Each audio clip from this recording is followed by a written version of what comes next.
बेशक फिरौन ने जमीन में घमंड किया और लोगों को हिस्सों में बांट दिया। फिरौन का जुल्म हदों से गुजर चुका था। वो बनी इसराइल के मर्दों को कत्ल करवाता और उनकी औरतों को जिंदा छोड़ देता था ताकि उनके घरों में सिर्फ खौफ जिंदा रहे। मेरा बच्चा मुझे वापस कर दो। वो वाकई फसाद करने वालों में से था। तुम्हारा बच्चा अब लौट कर नहीं आएगा। उसने अपनी आखिरी सांसें दे दी। और जब जुल्म हद से बढ़ता है तो अल्लाह अपनी कुदरत से तकदीर का रुख बदल देता है। उसने फैसला कर लिया था कि वो इसी मजलूम और कमजोर कौम को उठाएगा ताकि वो उस ताज को गिरा दें जिसे फिरौन ने खुदा समझा था। फिरौन को खबर दी गई कि बनी इजराइल के लोगों में से एक बच्चा जन्म लेगा जो उसकी सल्तनत को हिला देगा। बनी इस्राइल की औलाद पर कोई रहम नहीं किया जाएगा।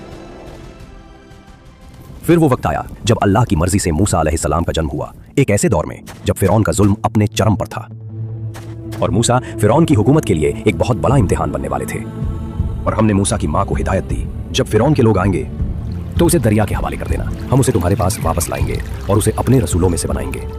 मूसा की बहन दरिया के साथ चलती रही, चुपके से, खामोशी में, और उसे खबर भी न थी कि वो एक नबी के कदमों पर नजर रख रही है। और यूं दरिया ने अपना सफर जारी रखा। लहरों ने मूसा के पलने को संभालकर उस रास्ते पर बहा दिया जहां तकदीर ने उसका इंतजार ले रखा था। और वहीं फिरौन के महल के साये में आसिया की निगाह दरिया में एक पलने पर टिक गई। उस पल जुल्म के महल में पहली बार रहमत उतरी थी। मौलाए मिस्र, आसिया बीबी ने दरिया से एक अनजान बच्चा उठा लिया है। एक बच्चा दरिया से? कहीं ये वही तो नहीं जिसके हाथों मेरी सल्तनत मिटने वाली है? फिरौन के दिल में एक गहरा खौफ जाग उठा। इस बच्चे को हम अपने महल में नहीं रख सकते। क्या पता यही वो हो जिसके हाथों मेरी ताकत, मेरी सल्तनत, सब कुछ मिट्टी में मिल जाए। नहीं, ये बच्चा हमारे लिए रहमत बनकर आया है। इसे कत्ल मत करो। शायद ये हमारे दिलों की ठंडक हो और हमारे घर के लिए बरकत। रहमत कह रही हो आसिया? मुझे डर है ये बच्चा हमारी तबाही का सबब न बन जाए। मुझे समझ नहीं आ रहा, ये बच्चा किसी का दूध नहीं पीता। हर माँ ने कोशिश की पर जैसे इसके नसीब का रिश्ता किसी और से जुड़ा हो। और अल्लाह ने पहले ही मूसा पर सब औरतों का दूध हराम कर दिया था। मैं जानता हूँ बनी इजराइल की एक ताई है, उसे बुलवा दूं, शायद ये बच्चा उसका दूध पी ले।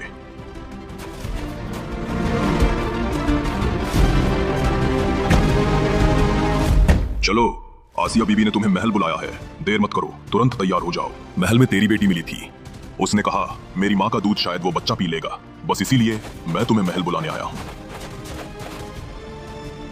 आओ, ये बच्चा किसी का दूध नहीं पीता। शायद तुम्हारा हाथ उसके नसीब का लिखा हो। और इस तरह मूसा की माँ अपने बच्चे से दोबारा मिली ताकि सब समझ लें रब का वादा कभी अधूरा नहीं होता।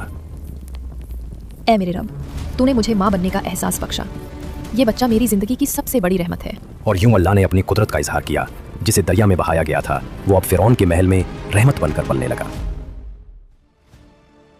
और जब मूसा जवान हुए तो अल्लाह ने उन्हें इल्म और हिकमत से नवाजा ताकि दुनिया जाने कि जब रब चाहे एक गुलाम भी कैद से तकदीर लिखता है। एक दिन मूसा शहर के उस हिस्से में गया जहां बनी इजराइल रहते थे।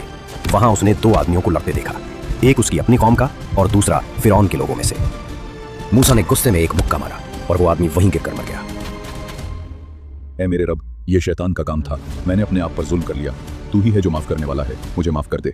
और रब ने उसकी दुआ कबूल कर ली, मूसा को माफ कर दिया ताकि दुनिया समझे जब बंदा सच्चे दिल से पुकारता है तो रहमान कभी मुंह नहीं मोड़ता। अगले दिन मूसा ने उसी शहर में उसी आदमी को फिर लड़ते देखा जो कल भी झगड़े में था। आज फिर जुल्म की आग में भड़का हुआ था।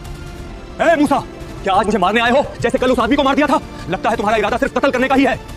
उस आदमी की बात सुनकर लोग सरगोशियां करने लगे और सबको मालूम हो गया कि मूसा ने एक आदमी का कत्ल किया था। मैं सच कह रहा हूँ, मूसा ने उस आदमी का कत्ल किया है। सुनो, फिरौन के अफसरों ने आपके खिलाफ एक साजिश रची है। यहाँ रुके तो आपकी जान को खतरा है। बरए करम जल्दी निकल जाइए, शहर छोड़ दीजिए। ये खबर सुनते ही मूसा ने पीछे मुड़कर भी नहीं देखा। वो सीधे मिस्र से निकल पड़े और उनका सफर मदियान की तरफ जारी हो गया। मूसा ने लंबे सफर का रुख किया, न साया न साथी, सिर्फ खामोश रेगिस्तान। कभी धूप उनके जिस्म को जला देती तो कभी ठंड उनके होंठ सुखा देती। और यूं मूसा चलते रहे। तूफान, भूख और तन्हाई के दरमियान हर मंजिल उनकी कदम चूमती गई क्योंकि उनका रास्ता रब के लिखे हुए वादों से रोशन था। लंबे सफर के बाद मूसा मदियान के एक कुएं पर पहुंचे। मदियान के उस कुएं पर मूसा ने दो लड़कियां देखीं जो अपने जानवरों को पानी पिलाने के इंतजार में खड़ी थीं। क्या मैं तुम्हारी मदद कर दूं? मैं तुम्हारे लिए पानी भर देता हूं। मूसा ने बाल्टी उठाई, कुएं से पानी निकाला और उनके जानवरों को इस कदर सुकून से पिलाया जैसे एक फर्ज अदा कर रहा हो। आप हमारे साथ चलिए, हमारे अब्बू आपसे मिलकर बहुत खुश होंगे। तीनों मदियान के बुजुर्ग शख्स के घर की तरफ चल पड़े। रास्ते में हवा में सुकून था, जैसे रब खुद उनका रहनुमा हो। अब्बू, हमारे साथ एक शख्स आया है। उसने कुएं पर हमारी मदद की थी और हमारे जानवरों को पानी पिलाया। उस बुजुर्ग ने अपनी बेटी से कहा, उस शख्स को अंदर बुलाओ ताकि मैं उससे मिलकर उसका शुक्रिया अदा कर सकूं। आपको अब्बू अंदर बुला रहे हैं, वो आपसे मिलना चाहते हैं। चलिए, मुझे बहुत खुशी होगी आपके अब्बू से मिलकर। आओ बेटा आओ, मैं तुम्हारा ही इंतजार कर रहा था। बेटा बताओ, तुम किस हाल में यहाँ तक आए हो? मैं मिस्र से निकला हूँ, लोग मेरे खिलाफ हो गए थे, बस रब पर भरोसा करके निकल पड़ा। डरने की जरूरत नहीं बेटा, तुम अब अमन में हो, यहाँ कोई तुम्हें नुकसान नहीं पहुँचा सकता। आपका शुक्रिया, बहुत दिन बाद किसी ने इतनी मोहब्बत से बात की है। सफर लंबा था पर लगता है अब दिल को सुकून मिल गया। अब्बू, जरा एक पल के लिए इधर आना। अब्बू, आप इसे अपने काम पर रख लीजिए। ये शख्स मजबूत भी है और दिल से नेक भी। बेटा मुझे लगता है तू सिर्फ मजबूत नहीं, अमानतदार भी है। अगर तू राजी हो तो मैं अपनी इन दोनों बेटियों में से एक का निकाह तुझसे करना चाहता हूँ। ये आपका एहसान होगा, मैं सिर्फ दुआ कर सकता हूँ कि रब मुझे इस कदर काबिल बना दे। इस निकाह की एक शर्त है बेटा, तू मेरे साथ 8 साल तक काम करेगा। अगर 10 साल पूरे कर दें तो ये तेरी मर्जी होगी। मैं कबूल करता हूँ, ये काम भी और ये रिश्ता भी, दोनों मेरे लिए बरकत हैं। और यूं मूसा को एक नया घर मिला, एक रिश्ता मिला और एक नई जिंदगी, जहां से उनकी नबूवत के सफर की बुनियाद रखी गई। वो पूरा घराना दिन में मेहनत करता और शाम होते ही रब का शुक्रिया अदा करता। उनकी जिंदगी सुकून, बरकत और खुशी से ऐसी भरी थी जैसे रहमत ने उनका घर बसा लिया हो। और जब मूसा ने अपनी मुद्दत पूरी कर ली तो वो अपनी बीवी के साथ मदियान से निकलकर मिस्र की तरफ रुख कर गए। बेशक सफर लंबा था, रात गहरी होती जा रही थी। मूसा और उनकी बीवी थकान और ठंड दोनों से लड़ रहे थे और उसी सर्दी भरी खामोशी में मूसा की नजर दूर एक पहाड़ पर पड़ी। दूर से एक आग का नूर उभर रहा था, जैसे अंधेरे में रहमत चमक उठी हो। और ये मूसा धीरे धीरे उस आग के करीब पहुंच गए। हर कदम के साथ उन्हें महसूस हुआ जैसे कोई उन्हें अपनी तरफ बुला रहा हो। और यूं वो वक्त आया जब अल्लाह ने मूसा से सीधा बात की। अल्लाह ने फरमाया, या मूसा, मैं तेरा रब हूं, अपने जूते उतार दे।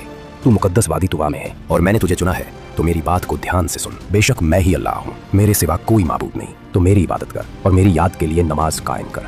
अल्लाह ने फरमाया, और तेरे हाथ में ये क्या है मूसा? ए मेरे रब, ये मेरी असा है। और अल्लाह ने फरमाया, उसे जमीन पर डाल दे मूसा। फिर जब उसने उसे डाला तो वो एक सांप बन गया जो तेजी से हिल रहा था। अल्लाह ने फरमाया, उसे पकड़ ले और डर मत, हम इसे फिर अपनी पहली हालत में लौटा देंगे। और फिर अल्लाह ने मूसा से कहा, अपना हाथ अपने बगल में डाल, वो बिना किसी नुकसान के चमकता निकलेगा, ये एक निशानी है। अल्लाह ने मूसा से कहा, जा फिरौन के पास जा, वो हद से बढ़ गया है। ए मेरे रब, मेरे लिए मेरे घर वालों में से एक मददगार बना, मेरा भाई हारून, उसके जरिए मेरे हाथ मजबूत कर दे और उसे मेरे काम में शरीक कर दे। और फिर अल्लाह ने फरमाया, तेरा सवाल कबूल हुआ मूसा, हम तेरी मदद तेरे भाई हारून के जरिए करेंगे। और यूं अल्लाह के दो पैगंबर मूसा और हारून वापस उसी महल की तरफ चले जहां कभी जुल्म का ताज था, लेकिन अब रहमत का पैगाम जा रहा था। देखो तो कौन लौट आया है, मूसा अपने भाई हारून के साथ। मैं रब्बुल आलमीन का पैगाम लेकर आया हूँ। अजीब है मूसा, जिसे मैंने अपने महल में पाला, आज वही मेरे सामने अपने रब का पैगाम लेकर आ गया। बताओ मूसा, तुम वही हो ना जिसने हमारे आदमी का कत्ल किया था? और बताओ मूसा, ये तुम्हारा रब्बुल आलमीन कौन है? वो तुम्हारा भी रब है फिरौन, वो मशरिक और मगरिब का रब है और जो कुछ इनके दरमियान है, अगर तुम समझ पाओ। अगर तूने मेरे सिवा किसी को रब बनाया तो मैं तुझे कैद करवा दूंगा। क्या अगर मैं तुम्हारे सामने कोई साफ सबूत ले आऊं तो फिर भी यकीन नहीं करोगे? तो ले आ अपना सबूत अगर तू सच्चा है। और फिर अल्लाह ने मूसा से फरमाया, अपनी असा फेंक फिरौन के सामने। मूसा ने असा जमीन पर डाली और वो अल्लाह के हुक्म से एक जिंदा सांप बन गई, ऐसी जोश भरी हरकत से कि फिरौन का तकब्बुर भी पल भर को डर गया। शहर के बेहतरीन जादूगर बुलाओ ताकि हम मूसा के जादू का जवाब दे सकें। आज फिरौन ने फैसला कर लिया था, या तो जादू जीतेगा या हक। और फिर मिस्र के सब जादूगर बुलाए गए। तुम पहले फेंको या हम फेंकें? पहले तुम फेंको। उन्होंने लोगों की आंखों पर जादू कर दिया और एक अजीम जादू दिखा दिया, और ये देखकर मूसा के दिल में हल्का सा डर पैदा हुआ। अल्लाह ने मूसा से कहा, मत डर मूसा, तू ही बुलंद रहेगा और फेंक दे जो तेरे हाथ में है, वो उनके बनाए हुए सब जादू को निगल लेगा। उनका जादू सिर्फ एक धोखा है और जादूगर कभी कामयाब नहीं होता। और सब जादूगर सजदे में गिर पड़े। जो कुछ उन्होंने देखा उसमें जादू नहीं, रब का नूर था। ए मूसा,